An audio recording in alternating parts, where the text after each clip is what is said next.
Hello friends, આજે આપણે બનાવશું એકદમ હોટેલ જેવી ગુજરાતી કઢી. એકદમ સ્મૂથ, મીઠી ખાટી અને એવી ટેસ્ટી કે વારંવાર પીવાનું મન થાય. પણ ફ્રેન્ડ્સ, ઘણા લોકોની કઢી ઘણીવાર ફાટી જાય છે. કોઈની બહુ પાતળી બને છે તો કોઈની કઢી બહુ જાડી થઈ જાય છે. તો આજે હું તમને એવી 3 સિક્રેટ ટિપ્સ બતાવીશ જેના પછી તમારી કઢી દર વખતે પરફેક્ટ જ બનશે. તો ચાલો શરૂઆત કરીએ આ મજેદાર રેસીપીની. પહેલી જ વારમાં એકદમ પરફેક્ટ કઢી બનાવવા માટે તાજું ખાટું દહીં, બેસન અને પાણી લઈશું. સૌપ્રથમ એક મિક્સિંગ બાઉલમાં 1 કપ દહીં એડ કરીશું. ત્યારબાદ તેમાં 3 ચમચી બેસન ઉમેરી દહીં અને બેસનને સારી રીતે મિક્સ કરી લઈએ. એક પણ ગાંઠ રહેવી જોઈએ નહીં. પહેલા દહીં અને બેસનને સરખું ફેટી લઈશું, ત્યારબાદ જ તેમાં પાણી ઉમેરીશું. આમ કરવાથી કઢી એકદમ સ્મૂથ બનશે. તમે જોઈ શકો છો સ્ટ્રક્ચર. હવે તેમાં 2 કપ જેટલું પાણી ઉમેરી સરસ રીતે મિક્સ કરી લઈશું.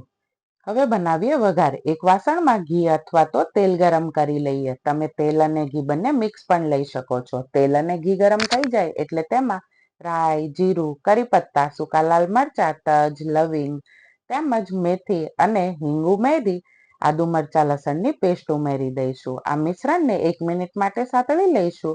ત્યારબાદ આ વઘારમાં કઢીને ઉમેરી દઈશું. આ સમયે જે સુગંધ આવે છે એ જ કઢીની સાચી ઓળખ છે. હવે કઢીને શરૂઆતના 8 થી 10 મિનિટ માટે સતત હલાવતા રહેશું. આ સૌથી મહત્વનો સ્ટેપ છે. ઘણા લોકો શરૂઆતમાં હલાવતા નથી અને પછી કઢી ફાટી જાય છે. ધીમી મધ્યમ આંચ પર રાખવી. ઉતાવળ બિલકુલ નહીં કરવાની. હવે ઉમેરીશું સ્વાદ અનુસાર મીઠું અને થોડી ખાંડ અથવા તો ગોળ. મેં અહીં 3 ટેબલ સ્પૂન જેટલી ખાંડ ઉમેરી છે, જે ગળપણ માટે પરફેક્ટ છે.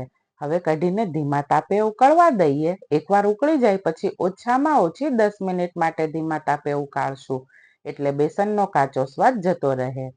જુઓ ફ્રેન્ડ્સ, કેટલી સરસ સ્મૂથ કઢી તૈયાર થઈ છે. છેલ્લે ગેસ બંધ કર્યા પછી જ લીલા ધાણા ઉમેરવાના.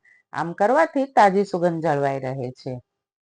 આ ગરમા ગરમ સ્વાદિષ્ટ ગુજરાતી કઢીને જીરા રાઈસ, ખીચડી અથવા તો ગરમા ગરમ ફુલકા સાથે પીરસજો.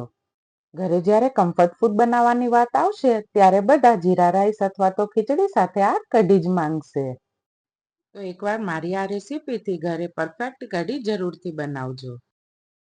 ફ્રેન્ડ્સ, જો તમને આજની આ રેસીપી ગમી હોય તો વિડીયોને એક લાઈક જરૂરથી કરજો. તેમજ હજુ સુધી જો તમે મારી ચેનલને સબસ્ક્રાઇબ નથી કરી તો સૌપ્રથમ ખુશીસ કિચનને સબસ્ક્રાઇબ કરી બાજુમાં આપેલ બેલ આઇકન જરૂરથી પ્રેસ કરી દેજો, જેથી મારા નવા વિડીયોની નોટિફિકેશન સૌથી પહેલા તમને મળતી રહે.